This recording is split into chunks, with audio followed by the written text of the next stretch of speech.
because I became involved with a project looking at food within communities, and the effect of the First World War on communities throughout Britain. And the Devon project decided to look at agriculture and fishing, and look at the way the county responded to that during the First World War. And I wanted to look at food on the home front. So yes, we were very interested in what was produced in the county as part of the greater war effort, but I was very interested to see, well, how did it actually affect people at home and within a particular community. So thought, well, maybe living in Crediton, it might be interesting to see what was happening in and around the town. So had a chat with Bill, and he gave me access to the parish records, the Cadbury Rural records, which in effect gave us the sort of parish magazines, which gave lots of interesting information about we always refer to sort of Crediton and hamlets. So we had details of Sandford and Showbrook and Upton Hellions and all the smaller villages and hamlets that make up what today make up our benefice. So it was looking at maybe a First World War national picture, but I wanted to really give it a local focus. But we can't look at things totally in isolation, so I had to do some research and look at really what we as a nation were eating in 1914 at the outbreak of war, and maybe how the government responded to the food problem at the very beginning of the war. So we found some newspapers, period newspapers. So here for the 5th of August, Wednesday the 5th of August, Britain declares war on Germany. Went through the paper, and yes, there were all sorts of messages about food from the government, trying to reassure people that there were no shortages, but don't buy more than you need, and don't panic. I think the main problem that was reported was a shortage of fish. The fleets had not been out, and there was some problem with smoked fish, a reference to a particular shortage of fish, and a nice photograph of Queen Alexandra's chef leaving for France. He was going back to fight for his country, taking with him a silver cigarette box as a present from Queen Alexandra. So there were hints of sort of wider sort of food stories. But let's have a look. Thinking about sort of Crediton, we've just been looking at some interesting pictures of Crediton. So I was looking at a community and trying to write about a community, and then resources. So looking at parish records and our magazines, but also say other newspapers and contemporary cookery books. And I will focus on some of those in a moment. It was interesting to see what had been written about food leading up to that point in 1914. And one of the most fascinating little books I found was the Wild Foods of Great Britain, which was published a little later during the war. Louis Cameron, who turns out to have been a Cornishman, a very adventurous Cornishman. He travelled extensively, been encouraged by his family to travel, and I think this maybe had sort of encouraged him to really look at the world around him. And then he published this book about the wild foods of Great Britain, which really told people at this point in the war that they're surrounded by lots of good things to eat. So it would be a foraging handbook today. He makes reference to seaweed and the lava or laver bread that we have on the North Devon coast as well. So the cookery books were interesting because they were going to tell us really what how households were managing at that point up to 1914, what they were actually eating, and then we'll see where the the wartime references come in. I found this, I haven't been able to find a Crediton cookery book as such, but I did find this one, The Housewife's Friend.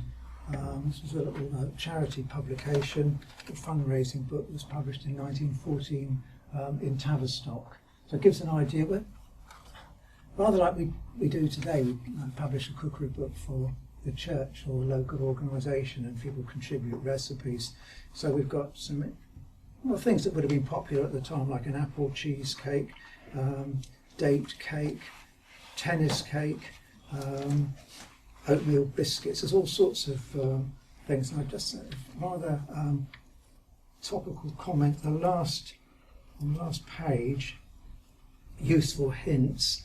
Including ways to remove a fishbone from the throat, is to cut a lemon in half and suck the juice slowly. This will dissolve the fishbone and give relief. And sandpapering the soles of babies' shoes before they're worn. And then the last comment, if English schoolgirls were taught more about housewifery and how to cook good economical meals, there would be perhaps fewer suffragettes. So,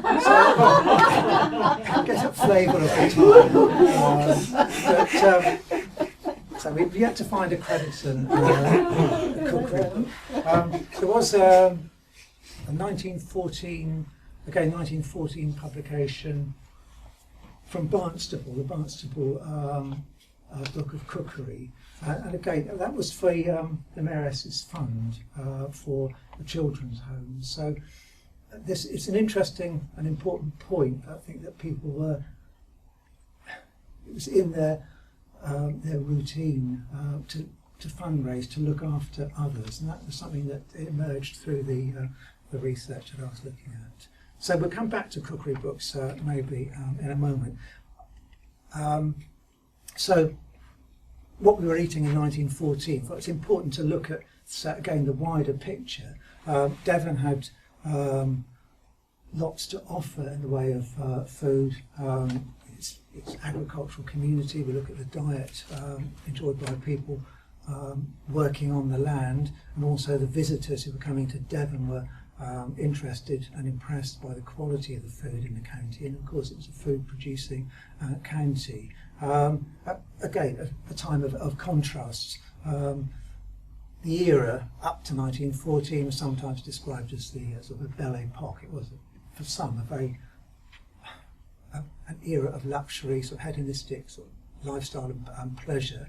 But for others, we find constant lessons and references to a time of frugality, and the little cookery and general hint book on the right hand side, which was produced by Teachers Association in Plymouth, gave economical household recipes and hints, and a book that predates the 20th century just, Ways and Means in a Devonshire Village, a cookery book that was written as a form of weekly instructions or chapters to be read at mothers' meetings or bright hours, with lots of frugal recipes and household hints and advice to housewives as to make the most of very little money and resources. And lovely quotes like, "Jam's such a saving of butter where there's a pack of children to feed." But we get an idea of what we were eating in 1914, and say in Crediton, where we were surrounded by cider country, dairy produce. And the parish records, when I was looking at those, it was interesting to see how sort of food was represented and stories were communicated. We could help the war effort. Yes, we could provide food for soldiers, food for the hospitals in and around Crediton. But I was interested to see that at Sandford in May 1917, we read of a school garden. So the Davies gave the school an allotment in Manning's Close, and Mr. Horrocks was instructing them, and Mr. Llewellyn, Mr. Horrocks was instructing the children in sort of gardening, which was considered at the time in some education well, yes, boys would be maybe taught sort of woodwork and gardening, and then I've got gardening books, instruction books from schools at that time, and it shows the girls maybe picking the flowers and then going in to do some embroidery, and the boys out tending the garden. But I think it was important that the children were instructed in preparation of a garden. Some of the produce, which was then given to the local hospitals in and around Crediton, sometimes in Exeter, but we also find references to looking after the sick poor, the needy poor in the parish. They didn't forget those at home. So I'll just a few extracts from the parish magazines. Again, a Mortuard Bishop, a school garden, heavy crop of potatoes. We read of council instructors going to various hamlets and villages, advising not only the school children but other gardeners as the best way of producing good quality crops and as much as they can. We have then, again, back in Sanford, seems to be a very active village now, but especially during that First World War period. Lectures sort of on agriculture and improving the quality of the land. So we'd ordered 4 tons of up-to-date, sort of latest variety seed potatoes from Scotland.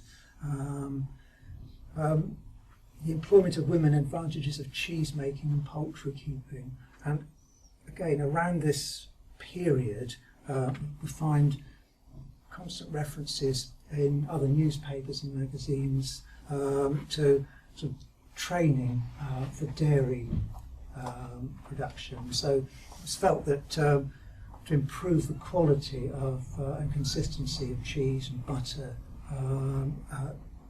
classes were arranged, and the photographs that appear in the newspapers of the usually the young women who had been on these courses to improve the standard and production of particularly sort of milk, butter and cheese. And it's interesting, during the project I had a chat with the archivist in Fortnum & Mason in London, and just asking her what they were doing, food, what were they selling during the First World War, how was their business at that time, and she was pleased to tell me that they were selling Devon butter, best Devon butter. It was the most expensive butter that they sold. They'd been selling butter from Devon since the 18th century, and it was included in their officers' packs, which were sent to the front. It was canned, and it was something like 1 and 10p a pound, and that was the best that they at the time. So food supply. So we find it's just reported in the parish magazines, but I mean it's part of a much wider national programme of increasing a food supply, but it becomes sort of very local here. And also, it was interesting. So I looked at what we were generally eating in 1914 at the outbreak of war. And then later, again in 1917, it's interesting that diet and nutrition had become a focus, but its importance, its significance had been accelerated by the outbreak of war. And it was an interesting report, Dr. Lightbody, been to the school, very pleased with the children. They were nice, clean and civil lot, but he does question the diet.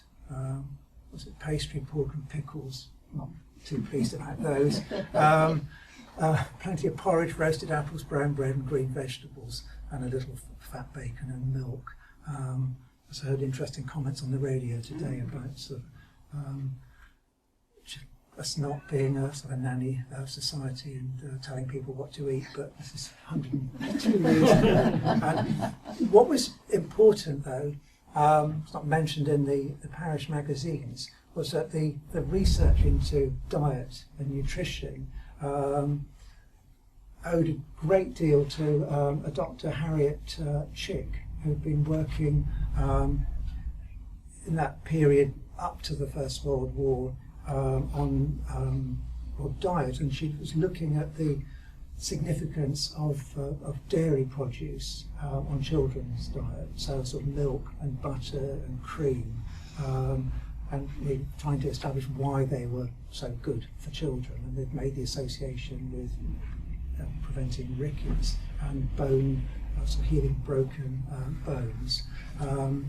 And she was working on research looking at children who were fed a diet that included butter as opposed to those who were fed a diet that included the margarine that was available at the time. And then eventually came to the conclusion, and they established that the vitamins A and D, fat-soluble vitamins in the butter, contributed significantly to the nutrition and improving health qualities of children's diet. Now she became, essentially Dr. Harriet Chick, she became Dame Harriet Chick, and at the end of the First World War, she was sent immediately, sort of the armistice, she was sent to Vienna to really help alleviate the problems of malnutrition and starvation, especially within children's hospitals there. So she, in effect, took her expertise and continued her research in the aftermath of the First World War. So maybe sort of our message is that reading the parish magazines and reading some of these reports, there's more detail and there's perhaps a greater significance than we might at first see. So the diet was interesting. So produce and providing vegetables for the Navy. Again, it's an appeal for people to send and contribute fruit, vegetables, or whatever, and supporting the fleet there. A vegetable show. So again, reading the magazines through the period of the war, we see obviously great reports of the way the war had changed people's lives, but also at times a continuation, a continuity of events as well. Harvest festivals and the vegetable show. So here in Sandford, again the Davies contributing generously, and we see that prizes awarded for the best garden and allotment produce, wildflowers, honey and eggs, tea and music also to be provided. And in the case of Sandford, they were often provided by the Davies. They would contribute to those. It's interesting, I don't know that the slide is here, but at one of the reports from Sandford, I think at a harvest festival, Lady Ferguson Davy had sent grapes to the harvest festival, and then I think at their request, after the service, they were distributed to the sick poor within the parish. I mean, it would be a very luxurious item to have had at that time. But I believe, John, I'm right in saying the original Creedy house had been destroyed by fire, hadn't it, around that? So around that time, yes. I can't remember if it's 1916 or 18. Yeah, so, and they had, I imagine from the reports that the hothouses and the gardens were still productive, and we read of their gardener advising and assisting in and around Sandford. So we have sort of egg and flour offerings for the voluntary hospitals, and Posbury, which we know is a very dispersed settlement, just a few houses and what is now was the convent. Children had collected 84 eggs, and then 263 eggs were obtained. It's a lot when you think of it, from maybe a few chickens in someone's sort of garden. But these were very often sent to the local hospitals. Some would have been preserved maybe, but introducing those into the services. Now, thinking about so we realise what was happening in the villages, but the imagination, perhaps, and innovation in the wartime kitchen is something to consider, because at the outbreak of the war in August 1914, the papers and reports at that time advised people, well, there was enough food, but don't buy more than you need, and almost encouraged what became known as a form of voluntary rationing. They weren't sure how long, the stories, well, it will all be over by Christmas. They didn't know exactly how long this was going to last. So it was decided not to impose a formal rationing system at that point, but to encourage people to make the best use of what they have. And they said, don't buy more than you need. Consider those also who are in need around you. But it did lead to a lot of imagination and innovation in what I would describe as the wartime kitchen. And the creation of a lot of substitute dishes, what in Second World War tended to be referred to as sort of mock and ersatz, but they tended to think of them as substitute dishes and ingredients. So as supplies of, in particular, sort of flour, fat, sugar, and sort of meat became more of a problem, people had to find ways, what can I do then to counteract this? How can I use some other ingredient? So Louis Cameron, for example, he was telling us to use lime flowers to make lime tea, and suggest drinking it from china cups with a slice of lemon, as the Russians do. Then we find things like mock duck, which is mostly potato and onions and sage. Oatmeal is used a great deal because we, having sort of been used to an empire and importing vast amounts of food from all points of the empire, importing wheat became a problem. And through the war, shortages of wheat then sort of led to a war bread being devised, which included some wheat but lots of other ingredients, which gave bakers dreadful problems in trying to produce a palatable loaf of bread. So the production of oatmeal was encouraged, and people were encouraged to make and use oatmeal, maybe where they had used flour previously in recipes. And some of them work, they're interesting, and to use more potatoes. So maybe potatoes, when they were cooked, or a mashed potato, provided some bulk, which could be then used to maybe make a cake or a pudding, and then if combined with oatmeal, gave something that was satisfying, and it was filling, and maybe helped people sort of get over that sort of craving for something sweet, which is something that we find sort of constant references to cakes. And this point about 1917, when the food problem was becoming so severe, the government sort of made the decision they couldn't delay rationing any longer. They'd have to introduce a form of rationing. I think there was a lengthy discussion in Parliament as to whether cakes, fancy cakes, should be banned. There's this discussion that, again, it sounds very sexist now, but something to the effect that that mostly these cakes and scones and biscuits were consumed by women who were shopping in department stores and cafes, and that it was an unnecessary and a somewhat frivolous meal, and should this be restricted? And restrictions were brought in as they would be in the Second World War.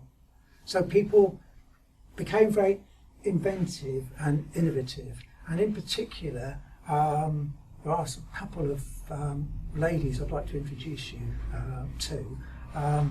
So Mrs. Peel was one, and May Byron, food writers of the time,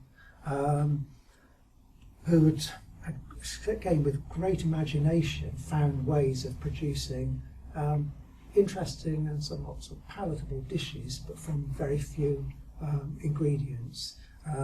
So the trench cake, which I've referred to, found that recipe in a Second World War cookery book, written by Elizabeth Craig, a prolific food writer, who at the time of the First World War was cooking, and she includes the recipe saying that it was sent to her by a soldier who was a cook in the trenches, Ragtime Joe she calls him, and she gives a recipe for a 1916 trench cake.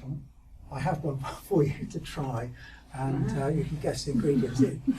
Well, there's nothing that we wouldn't say. It all came from the kitchen today, so there is nothing that would dodgy that for us to eat. But it was this sort of craving for something sweet we find references to, and in country life, there were recipes around this time from a domestic science diplomee suggesting ways of using potatoes to make sweet and savoury dishes, and she provided a recipe for a steamed ginger pudding, which I have tried, which is basically mashed potato, a very small amount of fat, oatmeal, ginger, golden syrup and baking powder. I thought, well, that's some milk. I thought, well, just try it, see what it's like.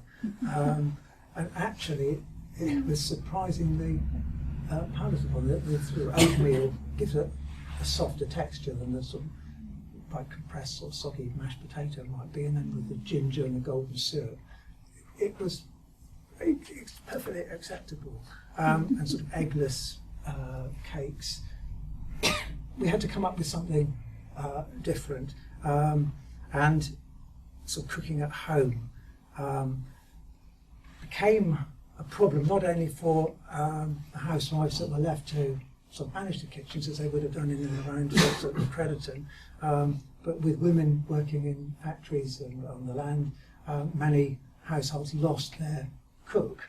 So the lady of the house was then turning to sort of cooking and having to manage that side of the house herself. Hence the work of the likes of Mrs. Peel and May Byron, who sort of communicated their recipes in some cases through magazines like The Lady and publications that were aimed at that segment of the public who were having to manage the house maybe for the first time. But we do find that sometimes there was an opportunity for maybe that sort of British humour, really. Well, let's make the best of a situation. So here on the right, we have this sort of man about town, this poor old Spud. Poor old Spud, we often chipped him when we always had him near, but how the girls would love to mash him nowadays if he were here. Well, around 1917, there was apparently a potato shortage. And I've heard various suggestions that maybe sometimes the supplies of potatoes were withheld because there were going to be increases in prices and so on, but we won't go down that route today. But anyway, there was this terrific shortage of potatoes, so they became a scarcity. And Mrs. Peel, I've left her book. She wrote extensive account of life on the home front during the First World War in the 1920s.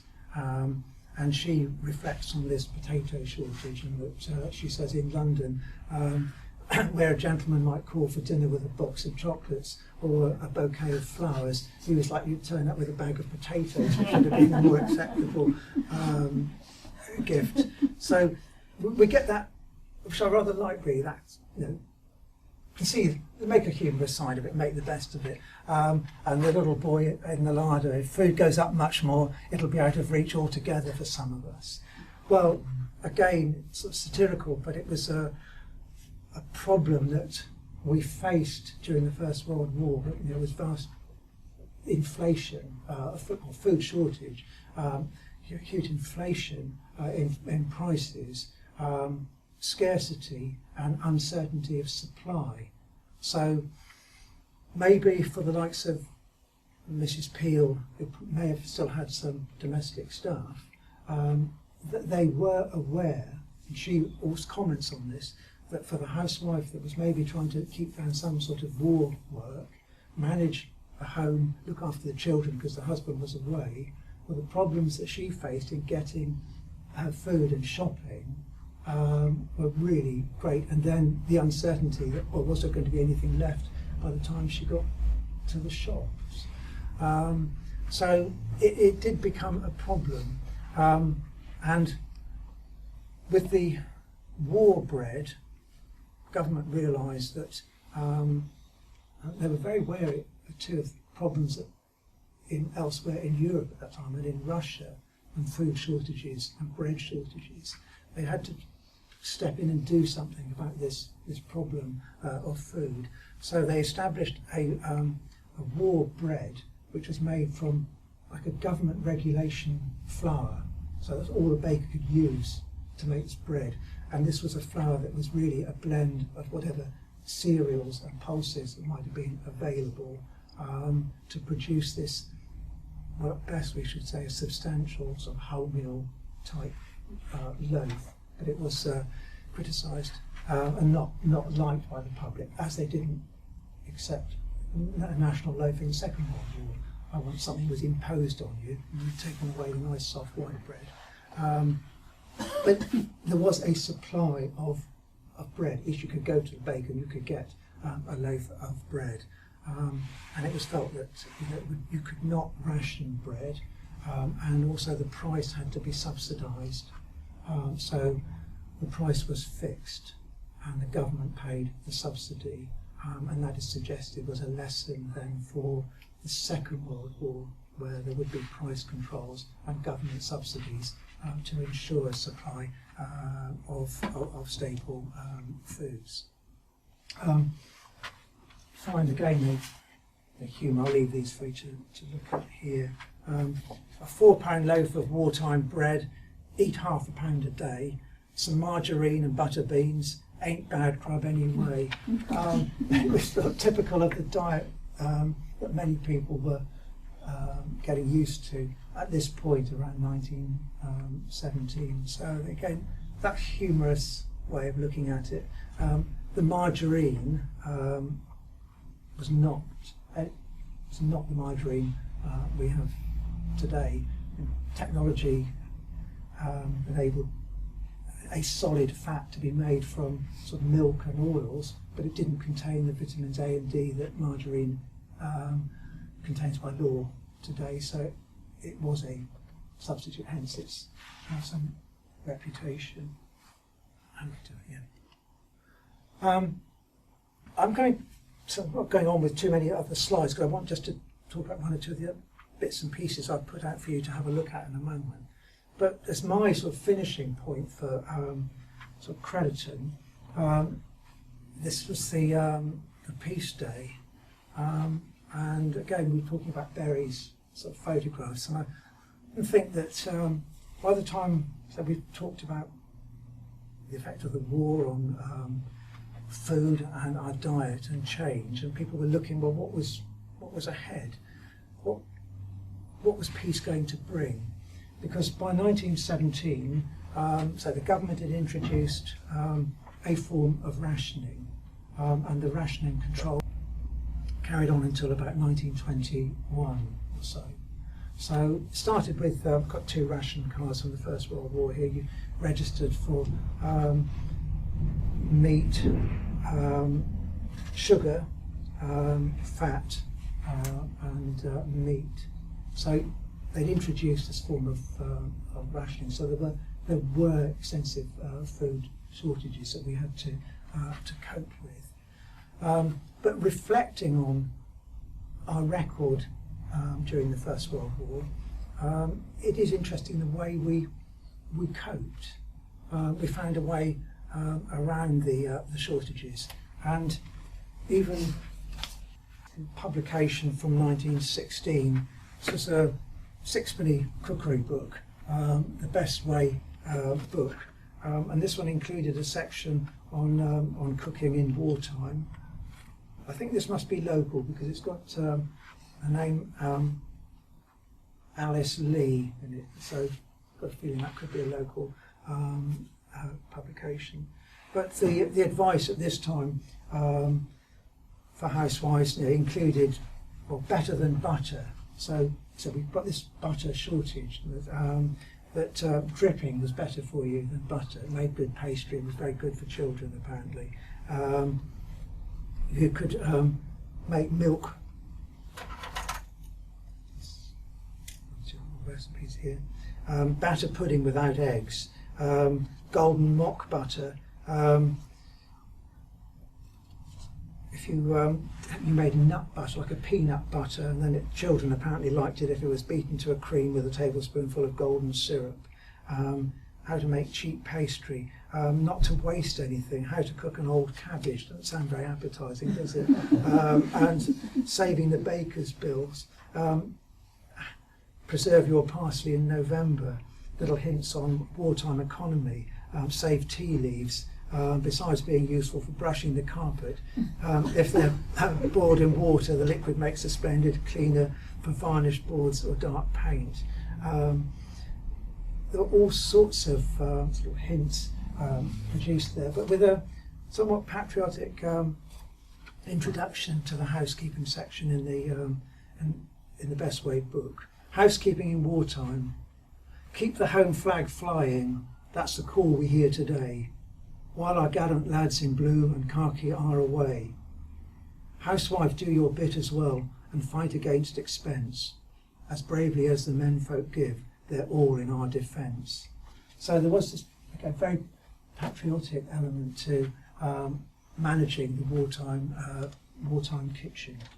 And last year, Adele at the museum gave me this lovely little notebook. She said, I thought this might be interesting for you. And it had come from a neighbour, Eva Hall. When I looked through the book, I thought, yes, it was nice to see a little notebook for handwritten recipes. So we've got a good Xmas puddings. It should be boiled for 8 hours, and that's dated November the 23rd, 1909. And then we move through 1910, and I thought, this is interesting. And then we come to the wartime recipes. So we think that Eva became a nurse, but at this time was helping in the voluntary hospitals, possibly in Exeter. So what she gave us were recipes that she had, I imagine, tried and had made, but conveniently dates them for us. So it's a nice little period record of food at that point. And we find by August 1917 we have American cream, whether that was in anticipation of the Americans joining the war, oatmeal cake, and we have made a Yorkshire a chocolate pudding, which again was made with mostly cooked mashed potatoes, cocoa powder and golden syrup, and an egg this time, and a small amount of flour. We did try that and steamed it, and it was, well, these puddings were fashionable, they were popular at the time, those steamed puddings, they were very sustaining, and I think this would have sustained you. So we never know what's lurking in these little recipe books and notebooks, and sometimes maybe looking beyond that sort of the national picture, we come back to something which is very local, but reflects the wider issues, and in this case the wider effects of the First World War. I also noted, it wasn't a food-related comment as such, but in the one of the parish magazines, I think it was again 1916 or 1917, the school children and Sunday school children at Sanford, it was noted, for the second year had donated the value of their Christmas, their prize money, their book prize money. They donated that to the Serbian Orphans War Fund. And yes, for children who at that point had probably not been out of Devon, they were then, someone had told them the story of the plight of orphan children in Serbia, and they were doing their bit to support them. So really, I think on reflection, this project has made me look at a community, and how a community is really drawn together, maybe through, we can say, a thread of food, whether it was providing food for local hospitals, looking after the needy poor at home, or sending, in the case of the title, consignment of gooseberries from Showbrook that were sent to Harwich for the fleet. We did our bit. everyone sort of contributed in some way. We made the best use of the ingredients, the produce that was around us, whether it was the dairy produce, the extra potatoes that had come from Scotland to be planted, or we were foraging. But I think we drew on lessons, and we can see we were drawing on lessons of frugality that had been passed from one generation to another. And almost as a sort of the next stage of the story was that following sort of the First World War, the introduction of rationing towards the end of the war, in 1940, so 80 years ago next year on January the 8th, would be the sort of the 80th anniversary of the introduction of food rationing in the Second World War, because this time the government had learned the importance of assuring the public that there would be adequate and fair supplies of the staple foodstuffs, and food controls, price controls were implemented. So people would know that whatever happened, there's basic supplies were there each week. The extras might vary, but systems were in place and lessons learned from the First World War that were of great importance on our food during World War II.